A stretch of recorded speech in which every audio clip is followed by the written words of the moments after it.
Luasan lahan terbakar di Kabupaten Tanjung Jabung Timur hingga pekan ke-12 September bertambah menjadi 30 hektar.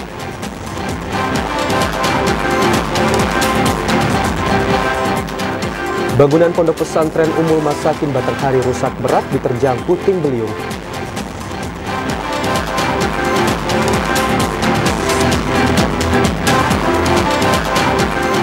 Tiga 36 personel Polda Jambi disiagakan mengamankan masa kampanye calon gubernur Jambi.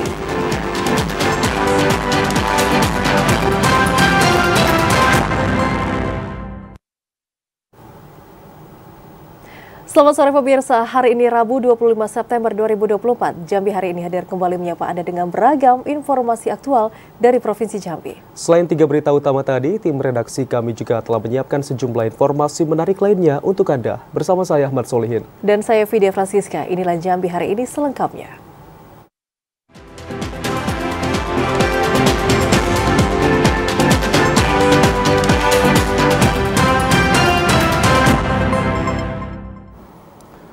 Saudara, kasus kebakaran hutan dan lahan di Kabupaten Tanjung Jabung Timur terus bertambah.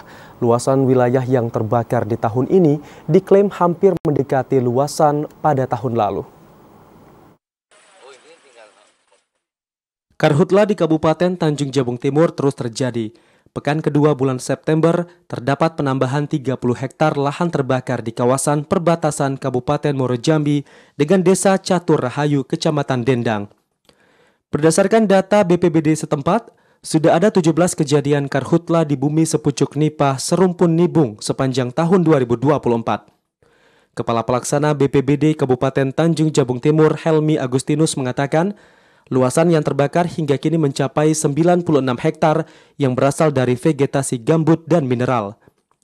Kendati sudah berjalan 9 bulan, kasus karhutla di tahun ini ternyata hampir mendekati tahun 2023 yang mencapai 116 hektar dari 25 kasus. Catatan lonjakan ini turut menjadi atensi pemerintah setempat. Dari luasan karhutla, 8 dari 11 kecamatan terdampak wilayahnya. Kecamatan tersebut yakni Geragai, Dendang, Rantau Rasau, Muara Sabak Barat, Mendahara, Mendahara Ulu, Berbak, dan Sadu, sebagai penyumbang luasan terbanyak dengan 5 kasus yang menghanguskan 31 hektar lebih lahan gambut. Terkait hal itu, status tanggap karhutla di Kabupaten Tanjung Jabung Timur mulai diberlakukan hingga waktu yang belum ditentukan. Dengan total hingga 17 kasus, setidaknya aparat hukum setempat telah menetapkan 2 orang tersangka pembakar lahan di Kecamatan Sadu dan Mendahara. Aparat juga saat ini tengah melakukan pengejaran terhadap tersangka lainnya. Kliva Patria, TVRI Jambi melaporkan. Saudara, meski telah memasuki musim pancaroba, luasan kebakaran hutan dan lahan di wilayah Provinsi Jambi saat ini masih terus bertambah. Sepanjang tahun 2024 ini, saudara, total karhutla di wilayah Provinsi Jambi sudah menembus angka 1.002 hektar. Dan untuk bisa mengetahui informasi selengkapnya, saat ini kita sudah terhubung dengan kontributor TVRI Jambi, Randy Arta. Selamat sore, Randy. Seperti apa kondisi karhutla di wilayah Provinsi Jambi saat ini dan apa langkah maupun juga strategi dari Satgas Karhutla? Baik, selamat sore Siska dan juga pemirsa.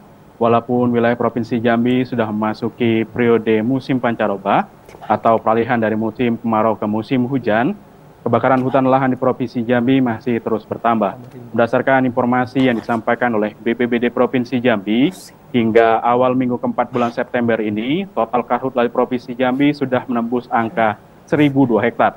Dengan rincian, Muaro Jambi 389 hektar, Tarulangun 277 hektar, Merangin 75 hektar, Batanghari 104 hektar, Tebo 59 hektar, Tanjung Jabung Barat 33 hektar, Bungo 23 hektar, Tanjung Jabung Timur 21 hektar, dan terakhir Kota Jambi 17 hektar. Luas karhutla tersebut tersebar 516 hektar di lahan mineral, sementara 486 hektar terjadi pada lahan gambut. Hingga saat ini hanya ada 2 daerah di Provinsi Jambi yang bebas dari catatan karhutla, yakni Kabupaten Kerinci dan juga Kota Sungai Penuh. Berdasarkan informasi BPBD, penambahan luas karhutla pada musim pancaroba terjadi karena belum meratanya hujan di sejumlah daerah, khususnya untuk Kabupaten Tanjung Jabung Timur dan juga di Kabupaten Muaro Jambi. Cuaca panas yang terjadi pada periode masa musim pancaroba juga menambah potensi kejadian kebakaran. Untuk itu, dari total 63 posko Satgas Karhutla yang ditetapkan untuk tahun 2024, Satgas Karhutla Provinsi Jambi masih mengaktifkan 11 posko yang tersebar di sejumlah daerah untuk memastikan suksesnya pendalian kebakaran. Demikian, Siska. Baik, terima kasih kontributor TVRI Jambi Randy Arta yang melaporkan langsung terkait seperti apa kondisi Karhutla di musim pancaroba saat ini. Terima kasih dan selamat bertugas kembali, Randy.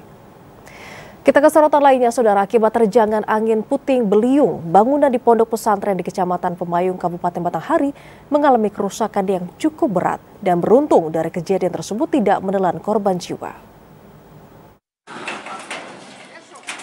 Seperti inilah kondisi bangunan pondok pesantren Ummul Masakin di Kecamatan Pemayung yang mengalami rusak berat pasca dihantam angin puting beliung. Tampak atap bangunan asrama dari santri itu roboh. Meski tidak ada korban jiwa, namun terdapat beberapa orang santri mengalami luka ringan akibat terkena serpihan dari reruntuhan atap serta bangunan pondok tersebut. Ketua Yayasan Pondok Pesantren Ummul Masakin, Ustadz Nizomuddin mengatakan, saat kejadian sebagian para santri tengah menjalani aktivitas olahraga. Sontak di tengah peristiwa tersebut membuat santri kaget dan panik hingga berlarian mencari tempat yang aman. Akibat robohnya material bangunan pondok itu, membuat pihak pondok pesantren mengalami kerugian sekitar 400 juta rupiah. Kejadiannya pada asar kemarin, hujan beserta angin kencang, sehingga beberapa unit bangunan kita pondok pesantren, asrama 7 unit, 9 unit untuk putra, 2 unit untuk putri, dan itu lagi asrama guru itu 5 unit, dan 3 tempat ruang belajar rusak berat. Sementara itu, usai mendapatkan laporan adanya bencana puting beliung, pihak BPBD, TNI, dan Polri langsung turun ke lokasi guna mengecek kondisi kerusakan sekaligus membantu pihak pondok pesantren membersihkan puing reruntuhan dari bangunan. Ade Juniawan, TVRI Jambi melaporkan. Siswi SMP berinisial R yang menjadi korban perundungan baru-baru ini mendapatkan pendampingan psikologis. Dinas Pemberdayaan Masyarakat Perempuan dan Perlindungan Anak Kota Jambi juga menyiapkan mediator konseling untuk korban agar mentalnya tidak terganggu. Dinas Pemberdayaan Masyarakat Perempuan dan Anak Kota Jambi melakukan pendampingan psikologis terhadap siswi berinisial R, korban perundungan yang baru-baru ini terjadi. Kepala DPM PPA Kota Jambi Noverintiwi Dewanti mengatakan pendampingan psikologi tersebut untuk mengetahui kondisi korban, kemudian juga menjaga mental korban agar tidak trauma. Pihaknya akan melakukan pendampingan hingga psikologi korban kembali stabil, termasuk menyiapkan mediator konseling untuk korban. Dari pihak pemerintah Kota Jambi, dalam hal ini DPM PPA, kami melakukan pendampingan baik oleh mediator maupun oleh pengacara dari DPM PPA. Diharapkan kasus perundungan tidak lagi terjadi di Kota Jambi. Apabila ditemukan, masyarakat diminta untuk melaporkan ke instansi atau dinas terkait. Joko, TVRI Jambi melaporkan. Saudara, 36 personel Polda Jambi disiagakan mengamankan masa kampanye calon gubernur Jambi. Informasi selengkapnya akan kami hadirkan dalam segmen menuju Pilkada serentak usai pariwara berikut ini.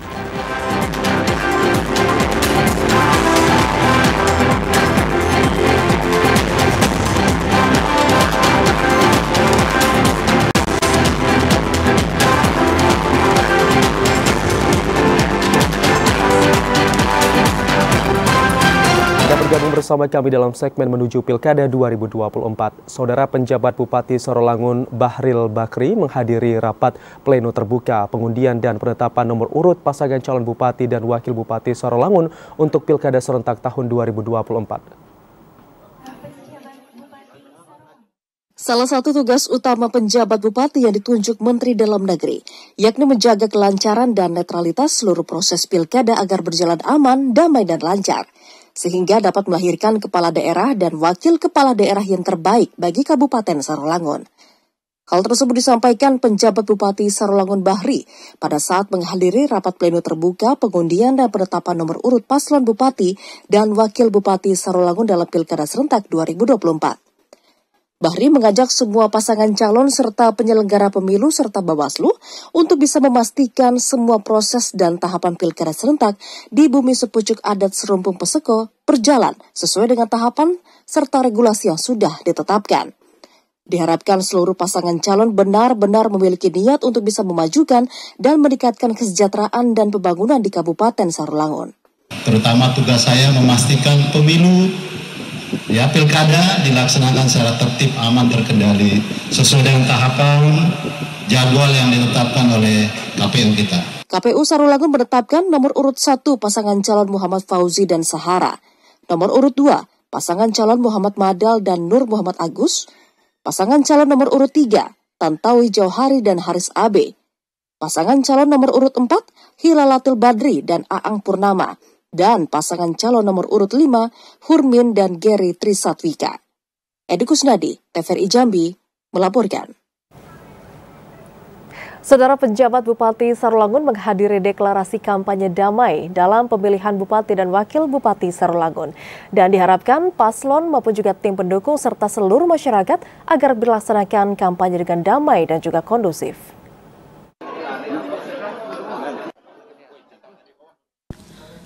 Lima pasangan calon Bupati dan Wakil Bupati Sarolangun menghadiri deklarasi kampanye damai.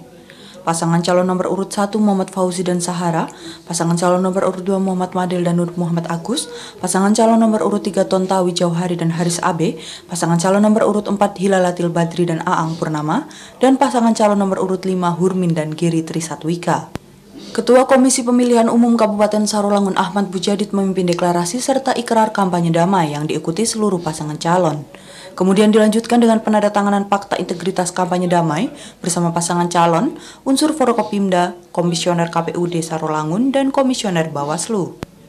Penjabat Bupati Sarolangun Bahri mengapresiasi seluruh pasangan calon Bupati dan Wakil Bupati terkait komitmen serta tekadnya untuk melaksanakan kampanye damai pada Pilkada tahun 2024.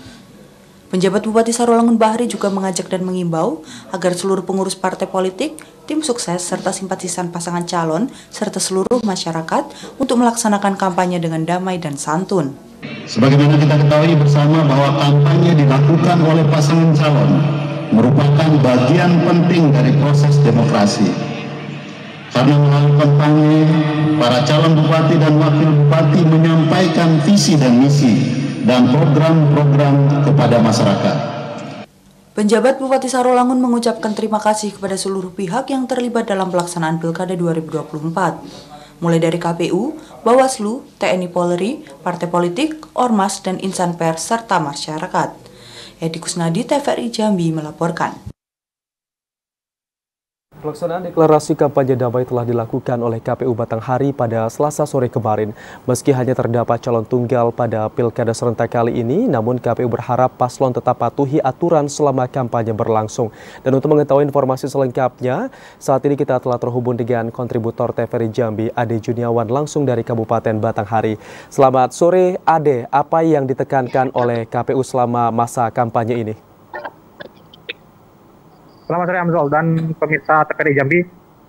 Proses deklarasi kampanye damai 2024 telah dilaksanakan pihak KPU Kabupaten Batanghari pada Selasa sore kemarin, di mana dalam proses deklarasi sendiri pihak KPU mengundang sejumlah instansi pemerintahan maupun Forkompinda yang ada di lingkup pemerintah Kabupaten Batanghari serta paslon maupun tim pendukung dari paslon sendiri. Dalam proses deklarasi kemarin, saya sempat memantau ada dilakukan berbagai rangkaian kegiatan, salah satunya penandatanganan integritas terhadap netralitas maupun pilkada damai yang menjadi komitmen dari pihak KPU kepada pihak unsur pemerintah maupun Forkopimda yang ada di Kabupaten Batanghari. Dan dalam proses deklarasi tersebut juga pihak KPU menekankan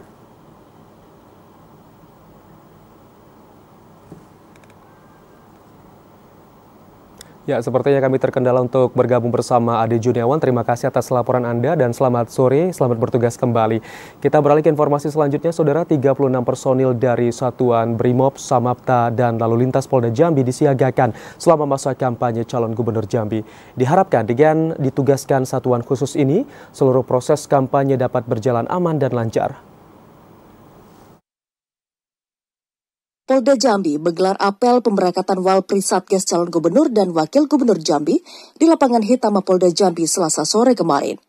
Apel gelar pasukan ini bertujuan untuk bisa melepas pasukan khusus untuk pengamanan proses kampanye calon gubernur dan wakil gubernur Jambi. Kasubdit Penmas Bid Humas Polda Jambi, Kompol Amina Sution mengatakan, 36 personel terpilih dan terlatih akan ditugaskan mengawal pengamanan kampanye hingga beberapa pekan ke depan. Nantinya para personel dari Satuan Brimob, Samapta, dan Lantas ini akan mengawal dan mengamankan seluruh proses kampanye dari masing-masing calon gubernur Jambi.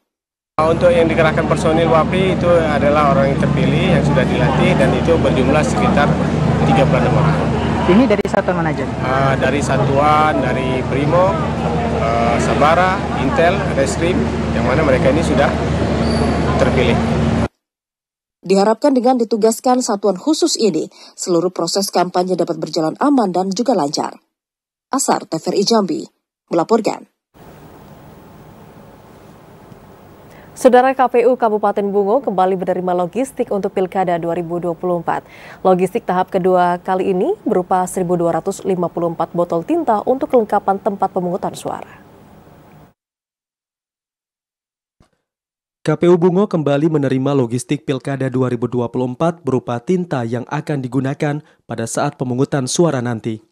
Komisioner KPU Bungo Jamiin Nofri mengatakan, 26 kardus tinta untuk alat kelengkapan TPS ini merupakan pendistribusian logistik tahap kedua.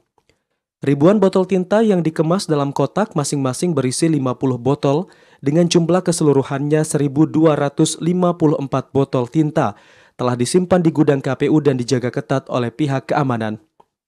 KPU Kabupaten Bungo pada sore hari ini telah menerima tinta untuk persiapan pelaksanaan Pilkada tahun 2024 ini. Untuk jumlah botol tinta yang sudah kami terima itu berjumlah 1.254 botol dengan jumlah kotak itu berjumlah 26 kotak. Jadi masing-masing satu kotak itu berisi 50 botol.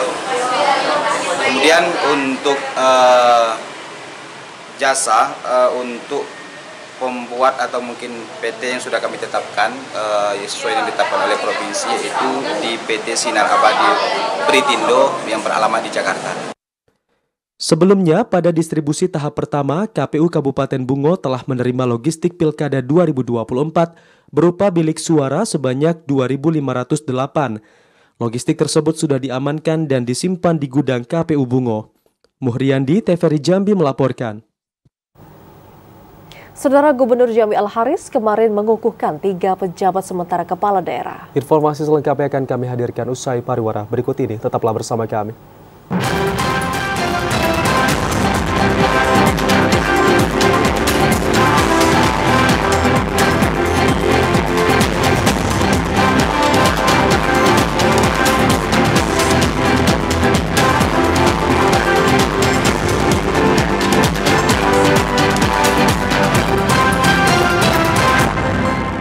Anda kembali bersama kami di Jambi hari ini dalam segmen editorial. Saudara, Gubernur Jambi Al-Haris resmi mengukuhkan Arief Budiman, Ferry Kusnadi, serta Tema Wisman menjadi pejabat sementara Bupati Batanghari, Tanjung Jabung Barat, serta pejabat sementara Wali Kota Sungai Penuh. Gubernur Jambi Al-Haris secara resmi mengukuhkan Kepala Dinas Sosial Kependudukan dan Catatan Sipil Provinsi Jambi Arief Budiman menjadi pejabat sementara Bupati Batanghari. Kemudian, Kepala Dinas Kesehatan Provinsi Jambi Ferry Kusnadi menjadi pejabat sementara Bupati Tanjung Jabung Barat, serta staf ahli Gubernur Jambi bidang kemasyarakatan dan SDM Tema Wisman menjadi pejabat sementara Wali Kota Sungai Penuh. Pengukuhan yang dilakukan di Auditorium Rumah Jabatan Gubernur Jambi pada Selasa sore kemarin diselenggarakan berdasarkan Surat Keputusan Menteri Dalam Negeri tertanggal 19 September 2024. 3 pejabat sementara kepala daerah tersebut ditunjuk Kemendagri atas nama Presiden untuk mengisi kekosongan jabatan para kepala daerah maupun wakil yang melaksanakan cuti kampanye di luar tanggungan negara karena ikut dalam kontestasi pemilihan kepala daerah serentak. Al-Haris mengatakan para pejabat kepala daerah sementara yang dipilih dan resmi dikukuhkan harus mampu menjalankan tugas untuk menciptakan kondisi yang aman dan kondusif jelang pelaksanaan Pilkada tahun 2024.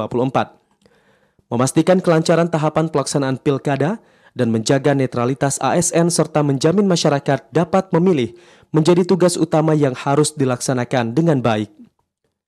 Cuti di luar tanggungan negara bupati yang mengikuti pilkada, sehingga pemerintah mewajibkan mereka untuk ditunjuk PJS-nya atau jabat sementara.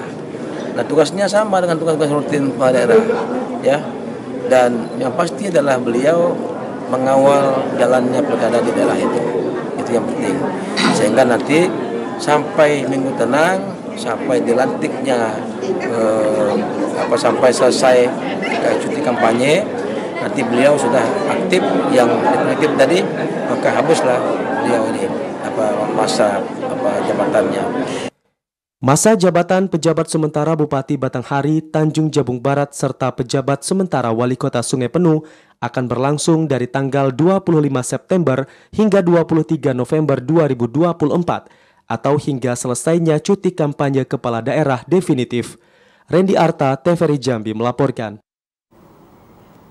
Gubernur Jambi Al-Haris menyerahkan bantuan beasiswa Dubisa ke pemerintah Provinsi Jambi tahun 2024. Beasiswa ini diharapkan dapat meringankan beban pendidikan dan meningkatkan kualitas sumber daya manusia daerah. Gubernur Jambi Al-Haris secara resmi menyerahkan bantuan beasiswa Dubisake untuk strata 1 dan strata 3 tahun anggaran 2024 dari pemerintah Provinsi Jambi kepada para penerima. Penyerahan beasiswa yang dilakukan secara simbolis itu diselenggarakan di auditorium Rumah Jabatan Gubernur Jambi Selasa sore kemarin. Al-Haris berharap bantuan beasiswa tersebut dapat digunakan dan dimanfaatkan dengan baik untuk kebutuhan pendidikan oleh para penerimanya.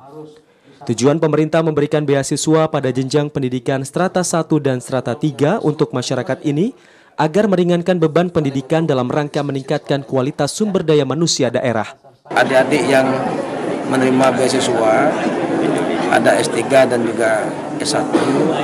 Nah, saya juga memberikan sedikit nasihat kepada mereka karena uangnya masuk ke rekening hari ini kan.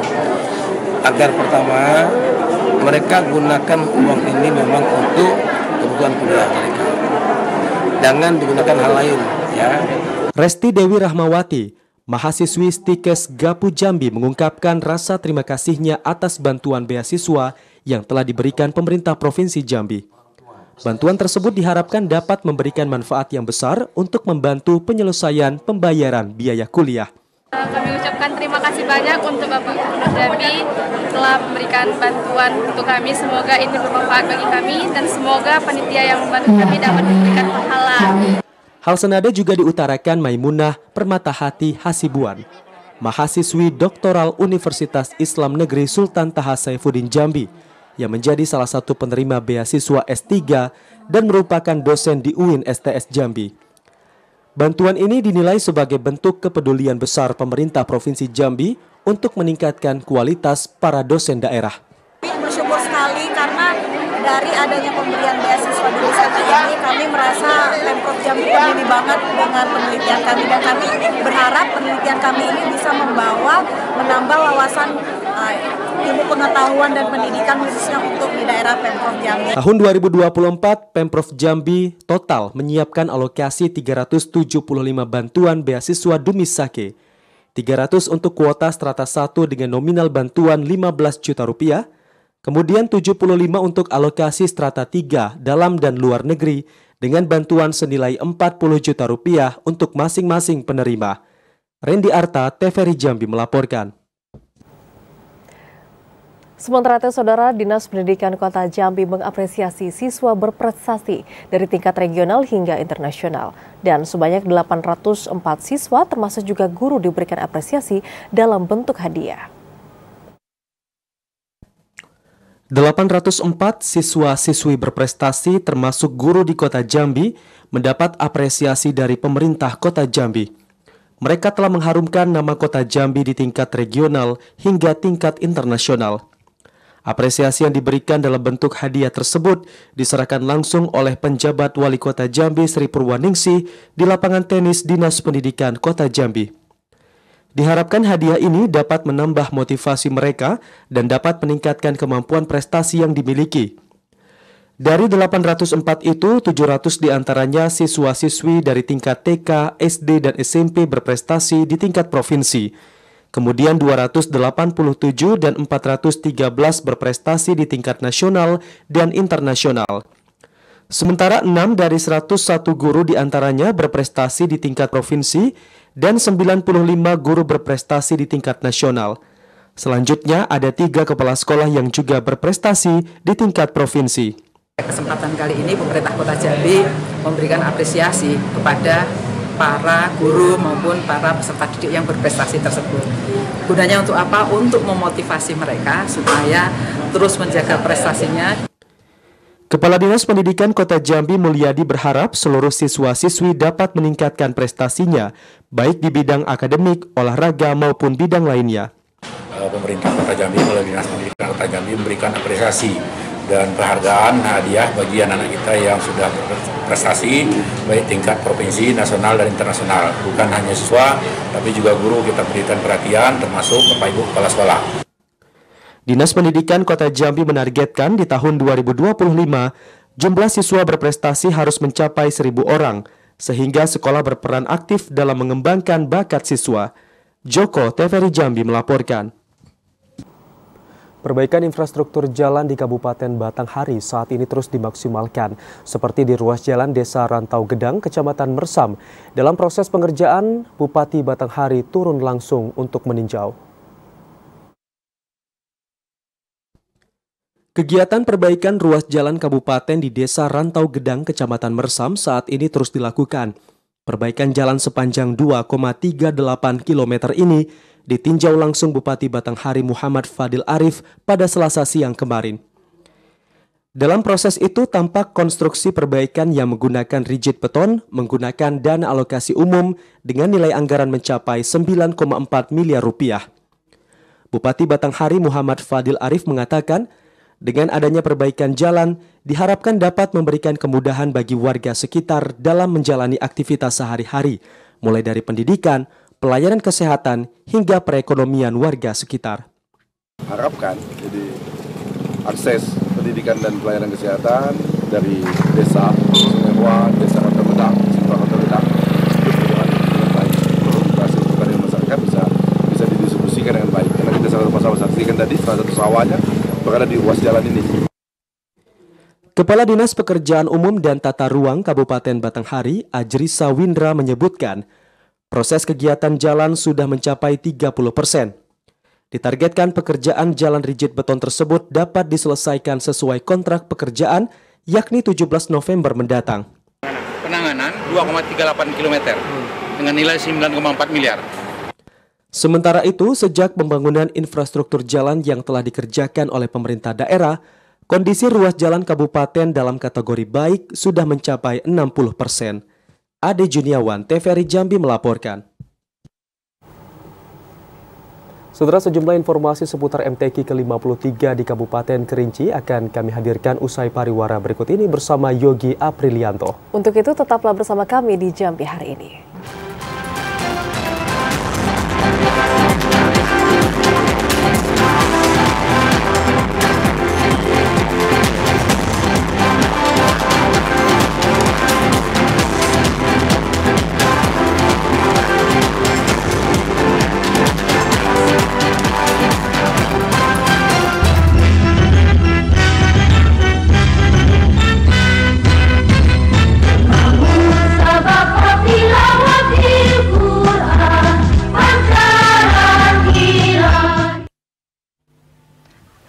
Assalamualaikum warahmatullahi wabarakatuh. Selamat sore saudara. Terima kasih Anda masih menyaksikan Jurnal MTQ edisi Rabu 25 September 2024 bersama saya Yogi Aprilianto yang disiarkan langsung di Studio Mini TVRI Jambi, Kabupaten Kerinci.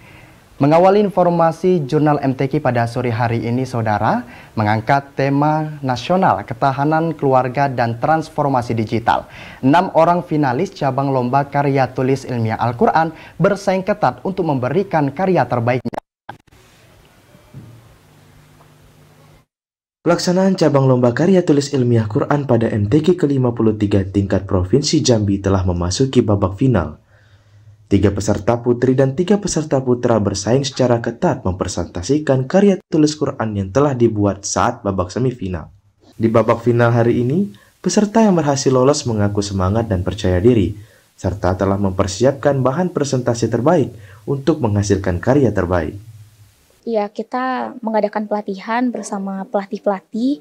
Itu ada pelatih saya di belakang dan juga teman-teman support system semuanya. Kita berlatih dengan maksimal dan juga kita juga mempersiapkan PowerPoint-nya. Dan ya, insya Allah nanti bakalan presentasi. Dan saya di urutan pertama kebetulan, alhamdulillah. Persiapan yang dilakukan pertama menyusun PPT untuk presentasinya, kemudian mematangkan materi untuk nantinya ketika ditanya oleh para dewan hakim supaya bisa menjawab. Harapannya bisa menjadi juara yang terbaik. Untuk persiapannya kan tadi malam ya diumumin jam 10-an, lalu saya langsung bikin PPT dan sebagainya, lalu menghafal untuk dipresentasikan nanti. Saya minta doanya semoga dilancarkan semuanya. Harapannya yang pastinya mendapatkan yang terbaik, bisa membawa Kerinci menjadi kebanggaan Kerinci juga. Lalu saya juga berharap untuk teman-teman yang lainnya bisa juga bisa menampilkan yang terbaik juga. Saya minta doanya, Kak. Sementara itu, Ketua Majelis Hakim Cabang Lomba Karya Tulis Ilmiah Quran, Profesor Hasbi Umar mengatakan, salah satu penilaian pada babak final ini yakni kesesuaian isi materi dengan presentasi yang dilakukan oleh para peserta. Babak final ini akan dipertandingkan, perlombakan 3 putra dan 3 putri. Terkait dengan tema ini secara nasional sudah ditentukan 2. Jadi kita beri kebebasan kepada peserta mulai dari babak penyisihan, semifinal dan final ini. Pada final ini kita hanya presentasi dari makalah yang dituliskan pada babak semifinal. Penilaian itu semua dewan hakim. Sementara itu, peserta yang lolos ke babak final yakni 3 peserta putri berasal dari kota Jambi, Kerinci, dan Sungai Penuh. Sementara 3 peserta putra berasal dari kota Jambi, Muaro Jambi, dan Tanjung Jabung Barat. Untuk pemenang seluruh cabang lomba akan diumumkan pada malam penutupan MTQ ke-53 tingkat provinsi di Kabupaten Kerinci, dipusatkan di Danau Kerinci. Vivin, Lebri, TVRI Jambi melaporkan.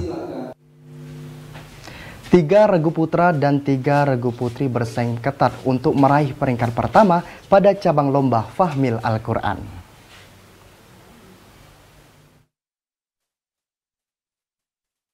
Hari Selasa kemarin, tanggal 24 September 2024 telah berlangsung babak final cabang lomba Fahmil Quran MTQ ke-53 di Aula Gedung Serbaguna Hal Pentagen. 3 regu putra dan 3 regu putri bersaing dan berjuang untuk memperebutkan juara 1, 2, dan 3. Berdasarkan nilai di akhir perlombaan, regu putri Tanjung Jabung Timur menjadi terbaik 1, sementara terbaik 1 regu putra diraih oleh kafilah asal Kabupaten Kerinci. Yang pasti kan kita bahagia, tapi awalnya kita nggak nyangka juga kalau bisa juara 1. Ini kan semuanya dari Allah, jadi kembalinya juga ke Allah. Kami ucapkan terima kasih banyak untuk pelatih kami, semua yang telah diberikannya, baik ilmu, nasihat, dan juga pengertiannya. Beliau, Masya Allah nian. Para pemenang lomba merasa terharu sekaligus bangga karena dapat menjadi juara 1 setelah bersaing secara ketat pada cabang lomba Fahmil Quran. Para pemenang lomba juga berterima kasih atas dukungan moral dan material yang telah diberikan oleh pemerintah kabupaten serta para pelatih. Persiapan yang kami lakukan dimulai dari TC tahap pertama sampai dengan TC ke-6, tahap ke-6. Kami ada 6 kali TC di mana setiap TC itu berjumlah 5 hari. Kemudian waktu sebelum penyisihan kemarin, kami waktu udah masuk ke pemondokan, kami langsung memulai untuk menghafal, membaca semua materi yang akan diperlombakan. Vivin, Lebri, TVRI Jambi melaporkan. Hari keempat pelaksanaan MTQ ke-53 tingkat Provinsi Jambi telah memasuki babak final. Salah satunya cabang perlombaan tilawah Al-Quran golongan remaja dan dewasa yang dilaksanakan di arena utama MTQ ke-53 tingkat Provinsi Jambi. Pelaksanaan Musabaqah Tilawatil Quran ke-53 tingkat Provinsi Jambi tahun 2024 di hari keempat berjalan dengan lancar. Seluruh cabang lomba telah memasuki babak final. Salah satu cabang lomba tilawah Quran golongan remaja dan dewasa yang berlangsung di arena utama Sanggaran Agung Dermaga Danau Kerinci. Para kori-kori A berusaha tampil maksimal agar bisa meraih prestasi di cabang lomba tilawah dewasa dan remaja. Babak final cabang tilawah golongan remaja dan dewasa diikuti oleh 6 orang kori dan 6 orang kori A. Seorang peserta lomba cabang tilawah Quran, Nela Ferdayanti merasa senang bisa masuk ke babak final. Ia berharap agar dirinya bisa menjadi juara dan dapat mewakili Provinsi Jambi ke tingkat nasional. Bersyukur banget karena ini untuk pertama kalinya saya mengikuti cabang tilawah dewasa dan Allah kasih kesempatan saya untuk mencoba di final. Sementara itu untuk hasil pemenang dari cabang lomba tilawah remaja dan dewasa akan disampaikan setelah Dewan Hakim dan pengawas maupun panitia lainnya melakukan rapat. Feni Adli, TVRI Jambi melaporkan. Sejumlah cabang lomba pada MTQ ke-53 tingkat Provinsi Jambi adalah cabang perlombaan beregu. Salah satunya cabang perlombaan berzanji marhaba. Seluruh cabang lomba pada pelaksanaan Musabaqah Tilawatil Quran ke-53 tingkat Provinsi Jambi sudah memasuki babak final. Begitu cabang lomba berkelompok yakni berzanji marhaba yang menampilkan kesenian Islam. Peserta membaca kitab berzanji secara bersama-sama sembari melantunkan sholawat kepada Nabi Muhammad SAW dengan nada dan irama yang indah. Sejumlah cabang yang diperlombakan pada perhelatan MTQ ke-53 tingkat Provinsi Jambi mayoritas merupakan perlombaan individu. Hanya beberapa cabang lomba saja yang berkelompok atau regu, termasuk cabang lomba berzanji marhaba. Hal ini menjadi keistimewaan dan tantangan tersendiri bagi para peserta. Para peserta harus membangun kekompakan dan melakukan kesiapan secara bersama-sama agar bisa tampil dengan maksimal. Seorang peserta Salasiyah mengatakan, meskipun dijalani dengan bersama-sama, namun ia mengharapkan bonus yang diberikan ketika berhasil menjadi juara dapat ditambah, sehingga para peserta juga mendapat jumlah bonus yang sama dengan peserta yang mengikuti lomba individu. Untuk harapannya untuk ke depan, untuk seluruh pemerintah Kabupaten seprovinsi Jambi, khususnya cabang Merzaji Marhaban, kami minta untuk bonusnya itu ditingkatkan, karena kan kami beregu ada 5 orang ya Kak ya, 5 orang. Terus soalnya berbeda nominal untuk beregu sama individu itu berbeda jauh. Jadi kami berharap semoga bisa disetarakan, karena kan persiapannya itu sama semua. Jadi semoga harapan kami bisa terkabul. Salasiyah juga berharap apapun hasilnya nanti merupakan keputusan terbaik bagi yang berhasil meraih juara mampu menjadi wakil terbaik dari Provinsi Jambi di kancah nasional.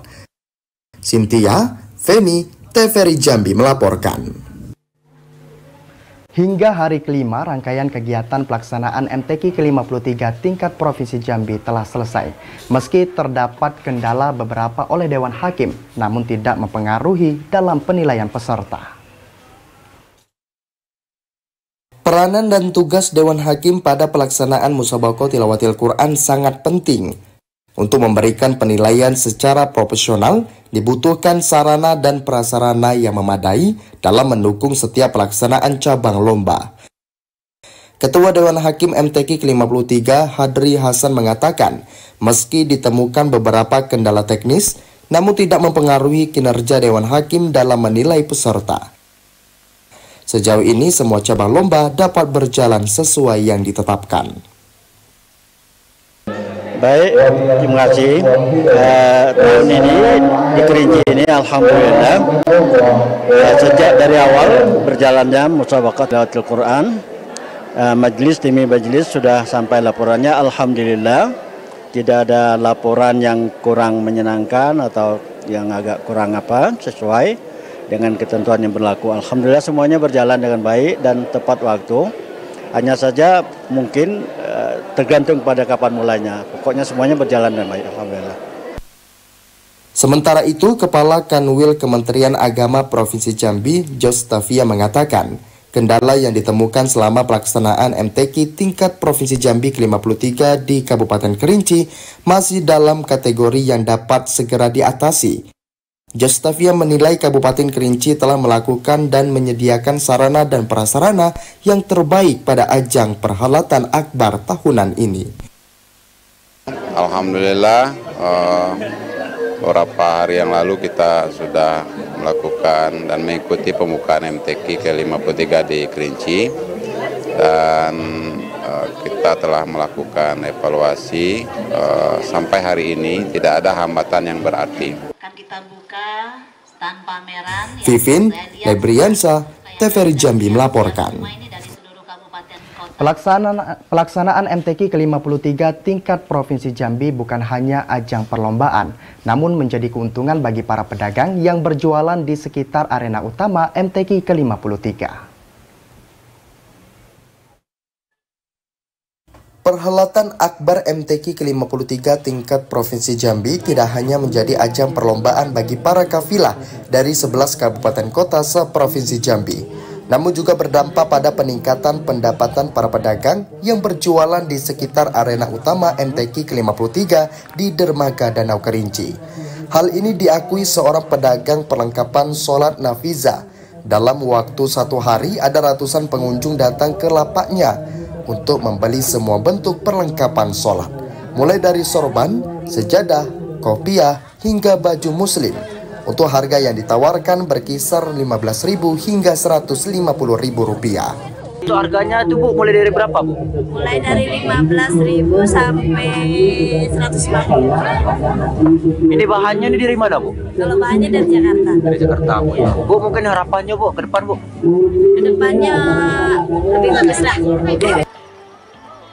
Nafiza juga menyampaikan, dengan adanya perhelatan MTQ ke-53 tingkat Provinsi Jambi di Danau Kerinci, ia mendapat keuntungan hingga jutaan rupiah. Nafiza berharap di malam penutupan MTQ ke-53 seluruh barang dagangannya bisa habis terjual. Fahlan, TVRI Jambi melaporkan.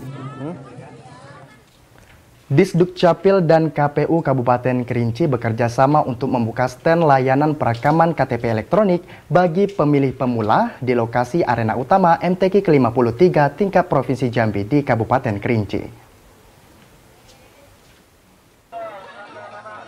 Dinas Kependudukan dan Pencatatan Sipil bekerja sama dengan Komisi Pemilihan Umum KPU Kabupaten Kerinci untuk membuka stand layanan perekaman KTP elektronik bagi pemilih pemula di arena MTQ ke-53 tingkat Provinsi Jambi di dermaga Danau Kerinci. Momentum ini dimanfaatkan Disduk Capil dan KPU untuk mengejar target perekaman KTP elektronik. Selain itu, keberadaan stand layanan itu bertujuan untuk mempermudah para pemilih pemula dalam melakukan perekaman KTP elektronik sebagai syarat utama untuk menggunakan hak pilih mereka pada Pilkada serentak November 2024. Administrator Database Kependudukan Dukcapil Kerinci, Puspa mengatakan, sejak hari pertama dibuka, banyak masyarakat yang melakukan perekaman KTP elektronik datang ke lokasi arena utama MTQ ke-53. Untuk perekaman di Danau Kerinci, jadi target kami di Dukcapil yaitu 3.042. Ini merupakan kerjasama dengan KPU Kabupaten Kerinci. Jadi membuka stand di Danau Kerinci, maka pemilih pemula dari seluruh kecamatan yang telah ditargetkan untuk pemilih pemula itu diundang ke Danau Kerinci. Jadi sebagian juga kami arahkan ke kantor Dukcapil Kabupaten Kerinci yang dari kecamatan Kayu Aro, 3 kecamatan, dan juga Air Hangat. Pelayanan perekaman KTP elektronik di arena MTQ tingkat Provinsi Jambi setiap hari selalu ramai dikunjungi masyarakat untuk melakukan perekaman KTP elektronik, terutama para pemilih pemula yang belum memiliki KTP elektronik. Ilwan, TVRI Jambi melaporkan. Demikianlah jurnal MTQ pada sore hari ini, saudara. Selanjutnya kita akan kembali ke studio TVRI Jambi di Kota Jambi.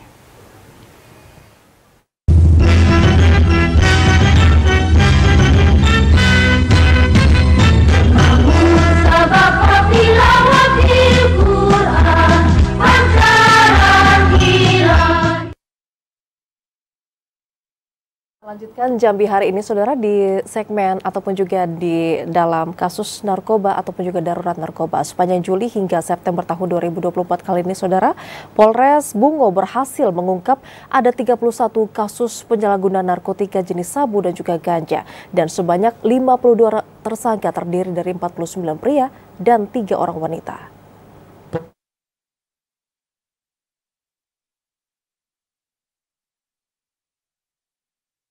Berhasilan Polres Bungo dalam mengungkap 31 kasus penyalahgunaan narkotika jenis sabu dan ganja.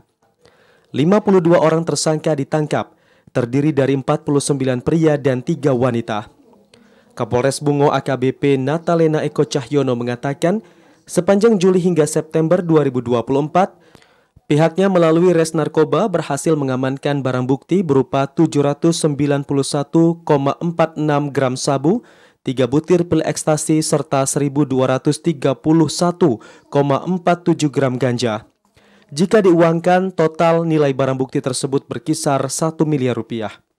Dalam bulan Juli sampai dengan September 2024 telah berhasil mengungkap penyalahgunaan narkotika sebanyak 31 perkara. Penangkapan 52 orang tersangka tersebut berada di berbagai lokasi di Kabupaten Bungo, seperti di Kota Muara Bungo serta Kuamangkuning yang dikenal sebagai daerah rawan narkoba di Kabupaten Bungo.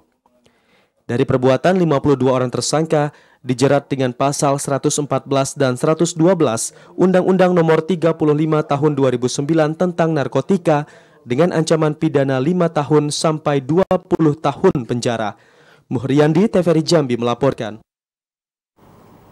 Keluarga tahanan yang tewas di rutan Polsek Kumpeh Ilir menuntut kepolisian agar mengumumkan hasil otopsi. Sudah 20 hari berlalu, hasil otopsi jenazah Ragil belum juga keluar dan keluarga khawatir kasus tersebut diduga tidak transparan. Hasil otopsi jenazah Ragil, tahanan yang meninggal di rutan Polsek Kumpeh Ilir, belum diumumkan polisi. Padahal sudah 20 hari berlalu sejak jenazah Ragil diotopsi di Rumah Sakit Bayangkara Mayang Manggurai pada 5 September lalu.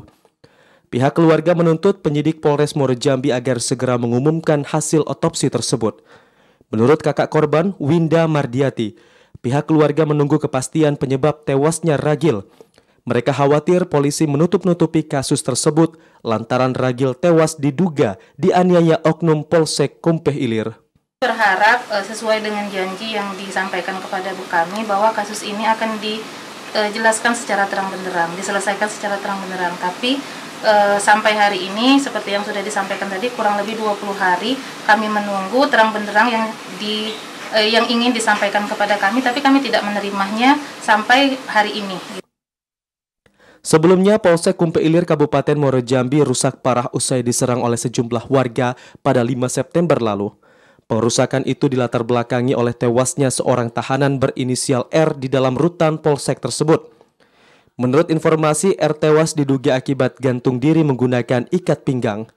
Namun, selang tak lama dari insiden tersebut, 2 oknum polisi anggota Polsek Kumpeh Ilir diamankan penyidik Propam Polri.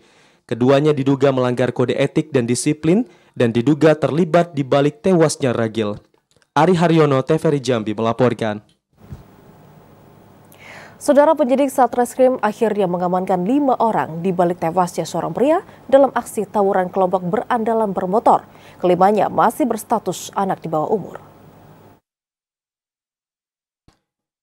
Tewasnya Sigit, pria berusia 21 tahun saat tawuran antar kelompok berandalan bermotor akhirnya terungkap.